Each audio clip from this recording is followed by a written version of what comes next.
For today's video mga ka-farmers, ayan dito na naman tayo sa ating munting babuyan at ito na po yung ating mga biik mga ka-farmers na bagong bili lang po natin.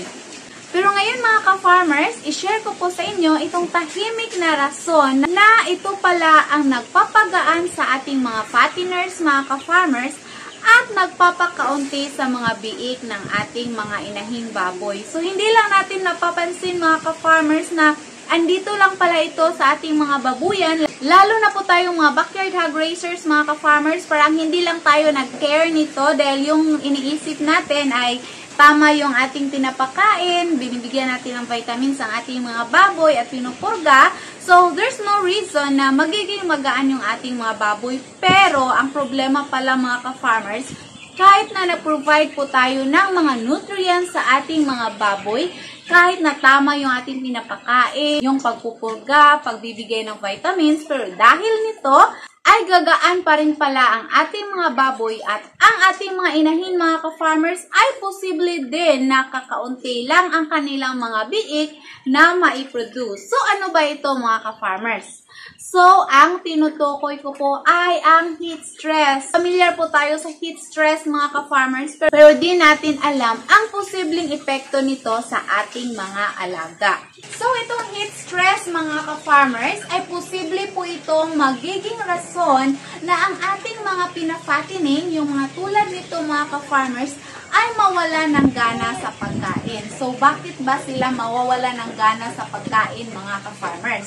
Ito kasing mga baboy, wala po silang sweat gland. So, hindi sila pinapawis mga ka-farmers. Kung mainit po yung katawan nila mga ka-farmers, matrap lang po yan. Ay po sa atin mga ka-farmers at sa ibang mga hayop na kung naiinitan sila, pwede silang papawisin. Pero itong mga baboy, hindi sila pinapawis mga ka-farmers. Kaya ang mangyayari kapag mainit po yung katawan nila, wala silang gana kumain.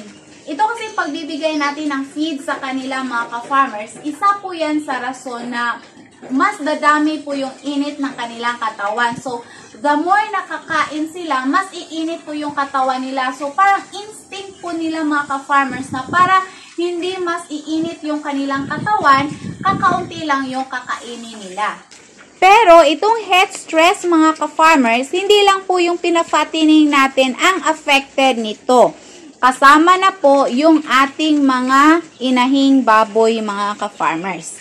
The same, ang mangyayari din ay kakaunti lang yung kakainin ng ating mga baboy kapag naiinitan sila. So, ang mangyayari kung nagpapasuso sila mga ka-farmers, may posibilidad na kaunti lang yung gatas na ma-produce kasi hindi sila ganong kumakain. Kung buntis naman mga ka-farmers, posible din na kaunti lang yung magiging biik nila mga ka-farmers. Kapag mainit kasi ang katawan ng isang inahing baboy, parang tinutunaw lang po niya ang similya if ever napabarakuhan na po natin. So, ganyan po ang epekto ng heat stress mga ka-farmers. Kadalasan, hindi po natin yan na-feel na yung ating mga baboy ay na-stress na pala ng dahil sa init. Dahil alam naman natin na yung mga kulungan natin, merong bubong, di ba mga ka-farmers, mga ganyan. Pero kahit yung mga bubong na ganito, kapag mainit na mainit ang panahon, may posibilidad na papasok din ang init. So, paano ba maiiwasan ang heat stress mga ka-farmers? Pwede ba itong maiiwasan? Yes, pwede po yang maiiwasan mga ka-farmers sa pamamagitan ng pagbibigay ng ideal temperature sa ating mga kulungan. Tulad nito mga ka-farmers, 3 lang po sila sa kanilang kulungan. So, kung magiging malaki na po sila, kasya lang po sila sa laki ng kulungan dito. In short mga ka-farmers, kailangan na yung kulungan natin ay well ventilated kung saan makalabas-pasok ang hangin para kung sakaling mainit po ang panahon mga ka-farmers, yung init ay hindi po magstay sa loob ng ating kulungan. Dito mga ka-farmers, sa laki ng kulungan dito, itong 6 na mga biik, kung magiging malaki na po sila, magiging mainit po yung area nito mga ka-farmers, hindi po siya well ventilated para sa kanila. Pero ang mga biik na ito mga ka-farmers ay panglitsunin lang po natin, ibibenta din natin sila kapag nakaabot na po ng starter stage. So hindi pa po sila maka-feel ng masyadong init sa kanilang kulungan mga ka-farmers dahil overcrowded sila. Ang heat stress din mga ka-farmers ay posible ding mag-cause ng seasonal infertility. So ano po ba yung ibig sabihin ng seasonal infertility mga ka-farmers? Ito yung magiging infertile ang ating mga baboy tulad ng panahon na mainit or yung summer season mga ka-farmers. Na-experience po namin yan na kahit na pinabarakwa na po namin yung aming mga baboy, akala na po namin buntis mga ka-farmers, pero yun pala hindi buntis dahil isa sa rason nun ay na mainit ang panahon, so parang tinutunaw lang po yung similya ng baboy mga ka-farmers dahil sa init ng kanilang katawan. That's why ang mga inahin ay recommended po talaga mga ka-farmers na paliliguan sila sa tanghali kapag mainit ang panahon. So, hindi po biro ang epekto ng heat stress para sa ating mga inahin, mga ka-farmers. Dahil posible po yan sa nasasabi ko kanina na mauubusan po sila ng gatas. Mawawala ng gatas yung ating mga inahin habang nagpapasuso. At kung napabarakwa naman ang inahin, mga ka-farmers, posible din na hindi ito mabubuntis dahil tutunawin lang po yung similya.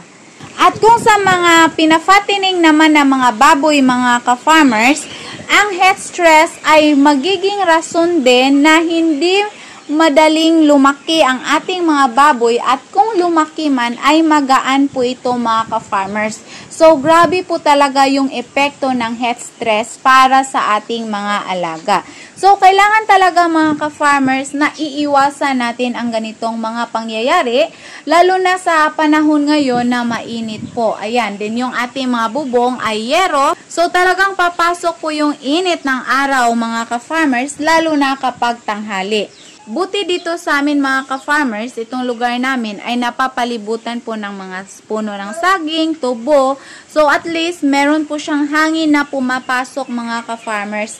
Masasabi ko po talaga na well ventilated yung ating mga baboy, pero hindi pa rin tayo magiging kampante dahil yung ating bubong ay yero po, wala po siyang kisame mga ka-farmers. So yung init ng araw ay direct po yan sa ating mga alaga. That's why pinapaliguan po talaga namin ang aming mga baboy mga ka-farmers. At kung mapapansin niyo, merong ibang tagapag-alaga ng baboy na yung kulungan nila ay merong electric fan. At yung iba pa nga mga malalaking farms mga ka-farmers dito sa Negros Oriental, meron pong farm dito na naka-aircon po talaga yung mga baboy.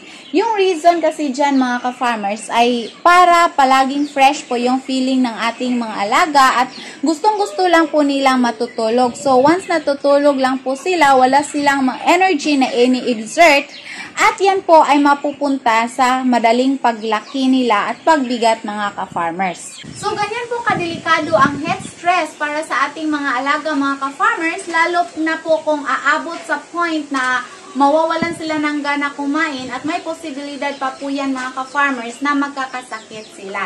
So magbibigay din ako ng update ngayon sa ating mga alagang panglitsunin mga ka-farmers dahil ito po yung new business natin ngayon na kinaabalahan ay magbibenta tayo ng mga panglitsunin.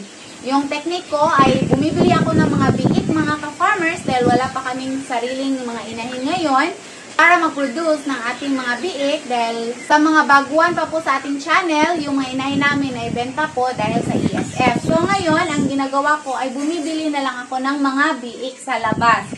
At sila ngayon mga ka-farmers ay panglitsunin lang po natin. Ito yung technique ko ngayon dahil mabuti-buti po yung kita ko sa panglitsunin mga ka-farmers. 6 sila dito mga ka-farmers at yung 3 sa kabila. So total of 9 heads po yung alaga ko ngayon. Pero 7 lang po yung i-dispose ko sa kanila mga ka-farmers dahil yung 2 po ay gagawin ko pong inahin kasi magagandang klase po sila. Nakapili po ako ng magandang klase mga ka-farmers. So, yan lang po mga ka-farmers ang may share ko for today's video. Sana po ay palagi ninyong subaybayan ang channel natin sa pamamagitan ng pag-subscribe at pag-click sa bell button para kayo po ay palagi updated sa ating mga bagong farming tutorials na i-upload.